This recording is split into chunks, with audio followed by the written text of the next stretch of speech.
yet again you're watching a Global Bookworm. My name's Kelly and I'm really happy to be here to do a tag video because I feel like I haven't done any for ages and I haven't really been that inspired to do any for ages. But before I leave Melbourne, I'm going to get this one done. This is the Classics book tag and it's actually, the creator is, I think she's called Vienna, over at It's a Books World blog, and I'll link that post down below. I am going to be talking about classics, so let's get it on. Maybe not get it on.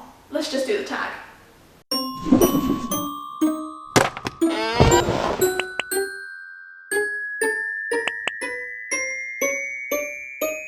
So first we're going to need some questions, and number one is an overhyped classic that you didn't really like. Okay, so for me this one is easy. It has got to be The Catcher in the Rye by J.D. Salinger, and I won't go on about it too much because I know that lots of people do love it, but for me I remember finishing it thinking I'd read some misbound nonsense. I did not get why it was so highly regarded. To me it was self-indulgent, it took itself too seriously and imagined itself to be far, far deeper and more edifying than it in fact was. Just my opinion. Number two is your favourite time period to read about. This one is a little bit more difficult and I don't think I do read dominantly within any one time period, but I have to say, you know, I like Jane Austen, so that's the English Georgian period at the turn of the 19th century.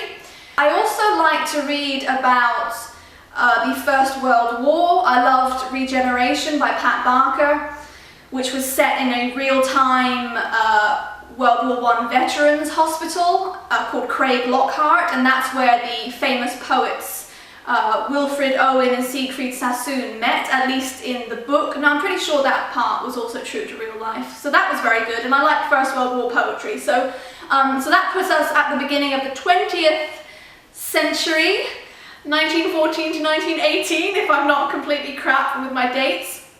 Which also ties in, I quite like reading about the fall of the Romanovs, not in a gratuitous, I'm so glad they fell way. I just find it very interesting. I think I like those periods in time where people knew how to celebrate and they had sort of, you know, glittering parties, and I guess when wealth was true extravagant wealth, even though that also meant that poverty was true deprived poverty. And maybe that's why I like the First World War as well, because I like how they went from the period of time when they celebrated and then they went through such hardship and poverty, and I don't know exactly. This one's quite difficult. Number three is your favourite fairy tale, and I'm going to have to try and stay on point with this one because this is one of my favourite subjects. I thought I knew my answer immediately to this one, and it was going to be Beauty and the Beast, but I realise now that I have never actually read the original Beauty and the Beast fairy tale. I've only ever read retellings or seen the Disney, so I'm not going to let myself say Beauty and the Beast, and I'm also not going to let myself say The Seven Swans, because, you know, that's about a girl who has to rescue her brothers who are turned into swans. And I love that one, but again, I've only read the retellings of that. I have bought the original recently, and it's in a box in my room at the moment, and I will be reading the original. But the retelling I've read and loved is Daughter of the Forest by Juliette Marillier. So, to go for an original fairy tale that I remember loving as a child, every time my dad took me to the dentist, or my mum for that matter, I would make them read to me from this, I think it was called a Red Fox edition, these very slim hardbacks, and it was called The Fox and the Hen. And the art was really quite dark, the story was stark. It's basically about a fox trying to kill this chicken, and in the end, in this cave, these foxes are boiling water ready to boil and eat the chicken, but the chicken gets out of the burlap sack they've put him into, it's a hen, and she fills the sack with rocks so that when the foxes put the rocks into the cauldron of boiling hot water, the splashback from the rocks hitting the water kills them. And I loved that story, and I must have had it read to me, I don't know, 40, 50 times, and actually I'm determined to find and buy that edition for myself, because just for nostalgia purposes. Number 4, what is the most embarrassing classic you haven't read yet? So I was more ashamed to admit this one until I saw on QI that Stephen Fry has not read it either. It is 1984 by George Orwell, although it is made more embarrassing by the fact that I did buy 1984 at the beginning of this year, then take it to the Outback with me for 3 months thinking, this is my chance to read all these books, because what else am I going to do in the Outback once I've finished my work? I didn't read it, but I will. I'm still determined to read 1984 by George Orwell. Number 5, the top 5 classics you would like to read soon. Since we already know about 1984, I'm not going to mention that one for this question. Instead, I'll go with a classic within the sci-fi genre, which is Ender's Game by Orson Scott Card. A classic within children's is The Giver by Lois Lowry. Need to read that one. I still haven't read Jane Eyre by Charlotte Bronte. I would also like to read, let me look at my notes. The Bell Jar by Sylvia Plath, and I even bought that one earlier this year, so again, another one that I should have already read.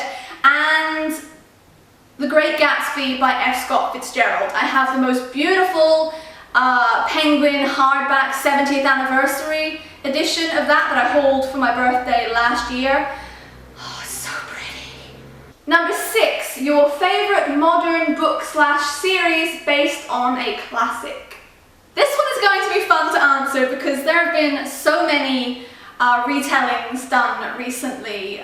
We've got, for classic fairy tale retellings, we've got the Lunar Chronicles by Marissa Meyer, and oh god, they've been done so right. Just love her.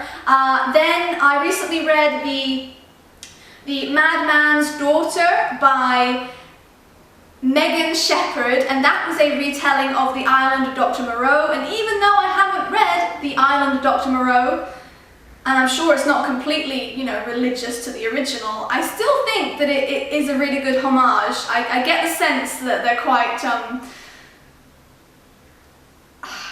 like their spirits are very similar, although I have no right to judge, but it does make me want to read the original Island of Dr. Moreau by H.G. Wells. And actually I only needed to mention one, so why am I making this more difficult for myself? Daughter of the Forest, again, the Seven Swans retelling by Juliet Marillier, one of my all-time favourites, seriously up there in the top 5 that I've ever read. And recently, A Court of Thorns and Roses, a Beauty and the Beast retelling by Sarah J. Maas. Moving on. Oh, number 7's a good one. Your favourite movie version or TV series based on a classic? As I've already mentioned, I love the UK's period dramas, and I could easily go with the 1995 TV series adaptation of Pride and Prejudice by Jane Austen with Colin Firth and Jennifer Ely, I think she was called. But I'm not gonna, because I think it's too obvious. I'm gonna go for the, was it the BBC or the ITV adaptation of North and South by Elizabeth Gaskell. Now I tried to read that, but it was just too dense, too preoccupied with the Industrial Revolution, which, although a vital point in history, my history, is not necessarily something I want to read about via that forum.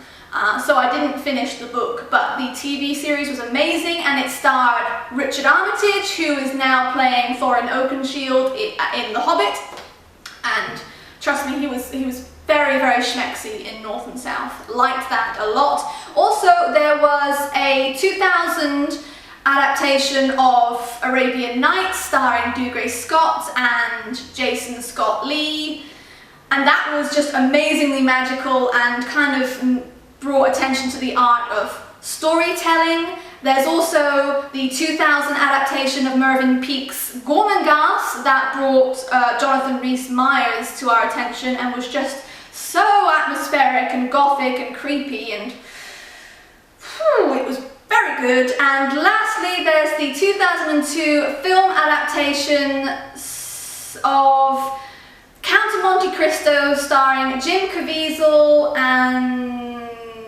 Guy Pearce. I love that story. I should read The Count of Monte Cristo, but it's so fat, but I love revenge stories. Oh, and there was also an anime version loosely based on The Count of Monte Cristo called Gankutsuo. Gankutsuo it was called, and it was just so, like, the animation was so glittery and surreal, and it was quite tragic.